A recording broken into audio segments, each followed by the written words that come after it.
即管喊出嚟。呢個神，莫講話我個仔冇着章，就算我冇着章，我都一定要報。宋先生，哇，何大人，哎呀，講嘢，不咁多，用善命。哎，用過有心，請。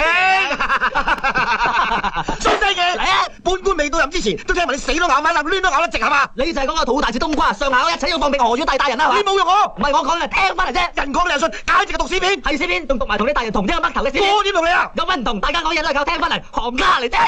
不過咁，聽有陣都會聽錯，人家個個都話你人頭豬，照我睇都唔係。楊秀珍原籍山西，乜嘢解救要嚟到廣州告官啊？大人你原籍湖南嘅，嚟到廣州做官又有乜解救咧？你話佢老公俾佢大哥同大嫂害死，仲要屈佢，有咩憑據？